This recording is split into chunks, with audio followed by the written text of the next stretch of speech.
Première épître de saint Paul à Timothée. Texte de la Bible catholique Crampon, dans son édition de 1923. Enregistrement par mission-web.com. Chapitre 1. Paul, apôtre de Jésus-Christ, selon l'ordre de Dieu notre Sauveur et du Christ Jésus notre espérance, à Timothée, mon véritable fils en la foi. Grâce, miséricorde et paix de la part de Dieu le Père et du Christ Jésus notre Seigneur. Je te rappelle l'exhortation que je te fis en partant pour la Macédoine, de rester à Éphèse, afin d'enjoindre à certaines gens de ne pas enseigner d'autres doctrines, et de ne pas s'attacher à des fables et à des généalogies sans fin, plus propres à exciter des disputes qu'à avancer l'œuvre de Dieu qui repose sur la foi. Le but de cette recommandation, c'est une charité venant d'un cœur pur, d'une bonne conscience et d'une foi sincère. Quelques-uns, ayant perdu de vue ces choses, se sont égarés dans un vain bavardage. Ils ont la prétention d'être des docteurs de la loi, et ils ne comprennent ni ce qu'ils disent, ni ce qu'ils affirment. Nous savons que la loi est bonne, pourvu qu'on en fasse un usage légitime, et qu'on retienne bien qu'elle n'est pas faite pour le juste, mais pour les méchants et les rebelles, pour les impies et les pécheurs, pour les irréligieux et les profanes, pour ceux qui maltraitent leur père et leur mère, pour les meurtriers, les impudiques, les infâmes, les voleurs d'hommes, les menteurs, les parjures, et pour quiconque commet tout autre crime contraire à la saine doctrine. Ainsi l'enseigne l'évangile de la gloire du Dieu bienheureux, évangile qui m'a été confié. Je rends grâce à celui qui m'a fortifié, au Christ Jésus notre Seigneur, de ce qu'il m'a jugé digne de sa confiance, en m'établissant dans le ministère. Moi qui fus autrefois un blasphémateur, un persécuteur, un insulteur. Mais j'ai obtenu miséricorde, parce que j'agissais par ignorance, n'ayant pas encore la foi. Et la grâce de notre Seigneur a surabondé avec la foi et la charité qui est dans le Christ Jésus. C'est une parole digne de foi et qui mérite toute créance, que le Christ Jésus est venu dans le monde pour sauver les pécheurs, dont je suis le premier. Mais j'ai obtenu miséricorde, précisément afin que le Christ Jésus fît voir, en moi le premier, toute sa longanimité, pour que je servisse d'exemple à ceux qui, à l'avenir, croiront en lui pour la vie éternelle. Au Roi des siècles, immortel, invisible, seul Dieu, honneur et gloire dans les siècles des siècles. Amen. Voilà la recommandation que je t'adresse, Timothée, mon enfant, suivant les prophéties faites précédemment à ton sujet, afin que d'après elles, tu combattes le bon combat, en gardant la foi et une bonne conscience. Quelques-uns, pour y avoir renoncé, ont fait naufrage dans la foi. De ce nombre sont Hyménée et Alexandre, que j'ai livrés à Satan, afin de leur apprendre à ne point blasphémer. Chapitre 2. Avant tout, j'exhorte donc à faire des prières, des supplications, des intercessions, des actions de grâce pour tous les hommes, pour les rois et pour ceux qui sont constitués en dignité, afin que nous passions une vie paisible et tranquille, en toute piété et honnêteté. Cela est bon et agréable aux yeux de Dieu notre Sauveur, qui veut que tous les hommes soient sauvés et parviennent à la connaissance de la vérité. Car il y a un seul Dieu, et aussi un seul médiateur entre Dieu et les hommes, le Christ Jésus fait homme, qui s'est donné lui-même en rançon pour tous. C'est là un fait attesté en son temps, et c'est pour en témoigner que j'ai été établi prédicateur et apôtre. Je dis la vérité, je ne mens pas, docteur des nations dans la foi et la vérité. Je veux donc que les hommes prient en tout lieu, levant au ciel des mains pures, sans colère ni agitation de pensée. De même que les femmes soient en vêtements décents, se parant avec pudeur et simplicité, sans tresse, or, perles ou habits somptueux, mais de bonnes œuvres, comme il convient à des femmes qui font profession de servir Dieu. Que la femme reçoive l'instruction en silence, avec une entière soumission. Je ne permets pas à la femme d'enseigner, ni de prendre autorité sur l'homme, mais elle doit se tenir dans le silence.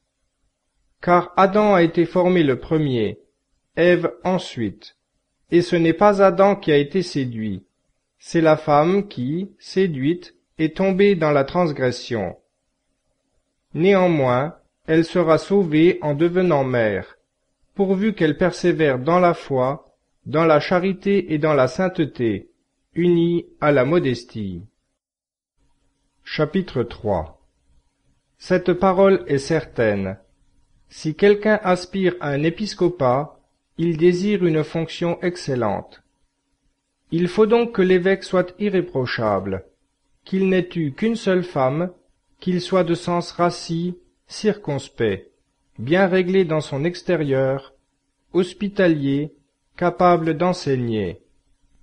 Qu'il ne soit ni adonné au vin, ni violent, mais doux, pacifique, désintéressé.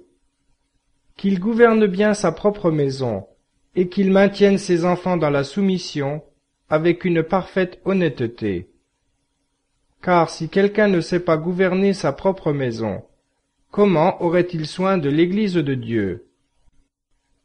Que ce ne soit pas un nouveau converti, de peur que, venant à s'enfler d'orgueil, il ne tombe dans la même condamnation que le diable. Il faut encore qu'il jouisse de la considération de ceux du dehors, afin de ne pas tomber dans l'opprobre et dans les pièges du diable.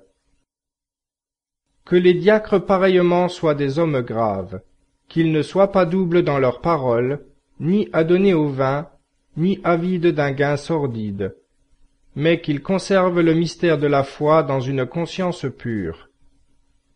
Qu'ils soient éprouvés d'abord, et qu'ils exercent ensuite leur ministère, s'ils sont trouvés sans reproche. Les femmes, de même, doivent être honorables, non médisantes, sobres, fidèles en toutes choses.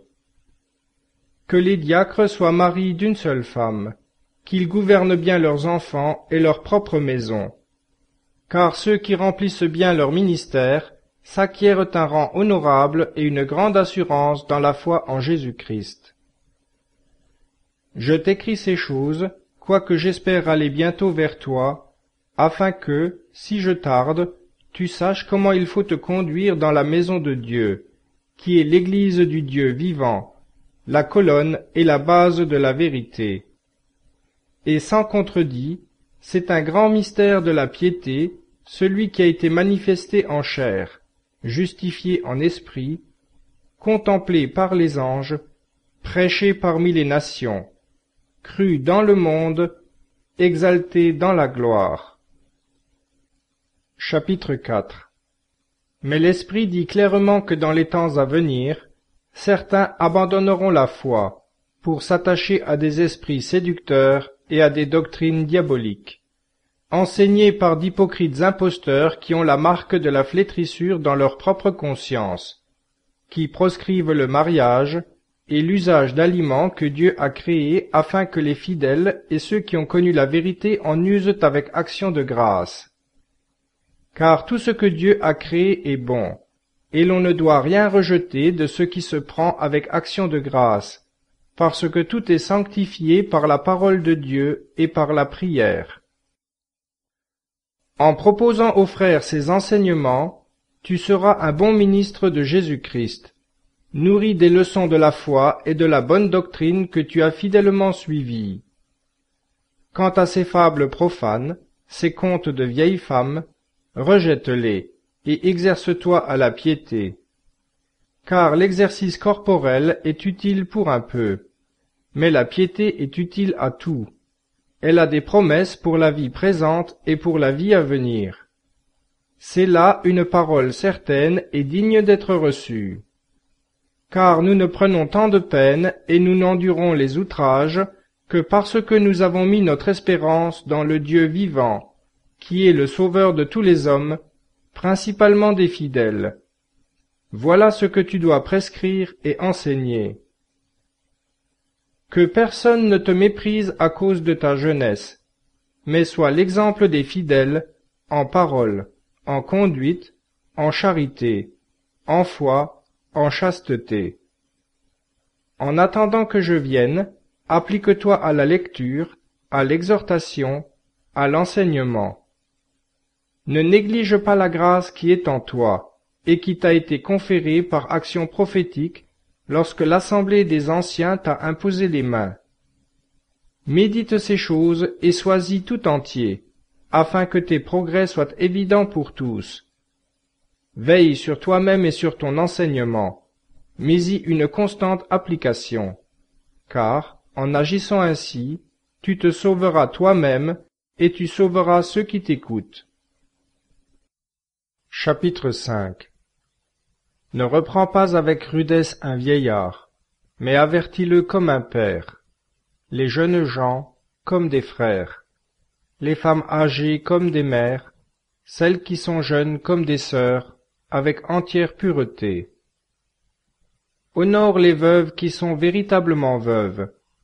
Si une veuve a des enfants ou des petits-enfants, qu'ils apprennent avant tout à exercer la piété envers leur propre famille, et à rendre à leurs parents ce qu'ils ont reçu d'eux. Quant à celle qui est véritablement veuve, qui est seule dans le monde, celle-là a mis son espérance en Dieu, et elle persévère nuit et jour dans les supplications et les prières. Pour celle qui vit dans les plaisirs, elle est morte, quoiqu'elle paraisse vivante. Fais-leur ces recommandations, afin qu'elles soient sans reproche. Or, si quelqu'un n'a pas soin des siens, surtout de ceux de sa famille, il a renié la foi, et il est pire qu'un infidèle. Qu'une veuve, pour être inscrite sur le rôle, n'ait pas moins de 60 ans, qu'elle ait été femme d'un seul mari, qu'elle ait réputation pour ses bonnes œuvres, d'avoir élevé ses enfants, exercé l'hospitalité, lavé les pieds des saints, secouru les malheureux, entrepris toutes sortes de bonnes œuvres. Quant aux jeunes veuves, écarte-les, car, lorsque l'attrait des voluptés les a dégoûtées du Christ, elles veulent se remarier, et se rendent coupables en manquant à leur premier engagement. De plus, dans l'oisiveté, elles s'accoutument à aller de maison en maison, et non seulement elles sont oisives, mais encore jaseuses, intrigantes, parlant de choses qui ne conviennent point. Je désire donc que les jeunes veuves se marient, qu'elles aient des enfants, qu'elles gouvernent leur maison, qu'elles ne donnent à l'adversaire aucune occasion de médire, car il en est déjà qui se sont égarés pour suivre Satan. Si quelque fidèle, homme ou femme, a des veuves dans sa famille, qu'il pourvoie à leurs besoins, et que l'Église n'en soit point surchargée, pour pouvoir assister celles qui sont véritablement veuves. Les anciens qui gouvernent bien sont dignes d'être doublement rémunérés, principalement ceux qui travaillent à la prédication et à l'enseignement. Car l'Écriture dit, « Tu ne muselleras pas le bœuf qui foule le blé » et « L'ouvrier mérite son salaire ». N'accueille point d'accusation contre un ancien, si ce n'est sur la déposition de 2 ou 3 témoins. Ceux qui manquent à leur devoir, reprends-les devant tous, afin d'inspirer aux autres de la crainte. Je te conjure devant Dieu, devant le Christ Jésus, et devant les anges élus, d'observer ces choses sans prévention, et de ne rien faire par faveur. N'impose trop vite les mains à personne, et n'aie pas de part au péché d'autrui. Toi-même, garde-toi pur. Ne continue point à ne boire que de l'eau, mais prends un peu de vin, à cause de ton estomac et de tes fréquentes indispositions. Il y a des personnes dont les péchés sont manifestes, même avant qu'on les juge, mais d'autres ne se découvrent qu'après. De même, les bonnes œuvres sont manifestes, et celles qui ne le sont pas d'abord ne sauraient rester cachées. Chapitre 6.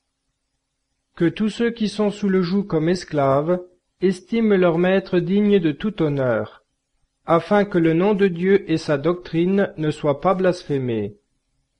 Et que ceux qui ont pour maître des fidèles ne les méprisent pas, parce qu'ils sont leurs frères, mais qu'ils les servent d'autant mieux, puisque ceux qui reçoivent leur service sont des frères et des amis. C'est ce qu'il faut enseigner et recommander. Si quelqu'un donne un autre enseignement et n'adhère pas aux salutaires paroles de notre Seigneur Jésus-Christ et à la doctrine qui est conforme à la piété, c'est un orgueilleux, un ignorant, un esprit malade qui s'occupe de questions et de disputes de mots, d'où naissent l'envie, les querelles, les propos injurieux, les mauvais soupçons, les discussions sans fin d'hommes qui ont l'esprit perverti, qui, privés de la vérité, ne voient dans la piété qu'un moyen de lucre. C'est, en effet, une grande richesse que la piété contente du nécessaire, car nous n'avons rien apporté dans le monde, et sans aucun doute, nous n'en pouvons rien emporter. Si donc nous avons de quoi nous nourrir et nous couvrir, nous serons satisfaits. Ceux qui veulent être riches tombent dans la tentation, dans le piège, et dans une foule de convoitises insensées et funestes qui plongent les hommes dans la ruine et la perdition. Car c'est la racine de tous les maux que l'amour de l'argent, et certains, pour s'y être livrés, se sont égarés loin de la foi, et se sont transpercés eux-mêmes de beaucoup de tourments. Pour toi, homme de Dieu, fuis ces désirs, recherche au contraire la justice, la piété, la foi, la charité, la patience, la douceur.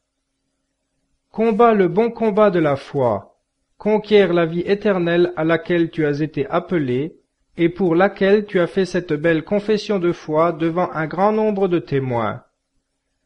Je te recommande, devant Dieu, qui donne la vie à toutes choses, et devant le Christ Jésus qui a rendu un si beau témoignage sous Ponce Pilate, de garder le commandement sans tache et sans reproche, jusqu'à la manifestation de notre Seigneur Jésus-Christ, que fera paraître en son temps le bienheureux et seul souverain, le roi des rois et le Seigneur des seigneurs, qui seul possède l'immortalité, qui habite une lumière inaccessible, que nul homme n'a vue ni ne peut voir, à qui appartiennent l'honneur et la puissance éternelle. Amen. Recommande à ceux qui sont riches dans le siècle présent de n'être pas hautains, de ne pas mettre leur espérance dans des richesses incertaines, mais en Dieu, qui nous donne avec abondance tout ce qui est nécessaire à la vie, de faire du bien, de devenir riches en bonnes œuvres, d'être prompts à donner de ce qu'ils ont, généreusement, s'amassant ainsi pour l'avenir un solide trésor qui leur permette d'acquérir la vie véritable. Ô Timothée, garde le dépôt, en évitant les discours vains et profanes, et tout ce qu'oppose une science qui n'en mérite pas le nom. Quelques-uns, pour en avoir fait profession, ont erré dans la foi. Que la grâce soit avec vous. Amen.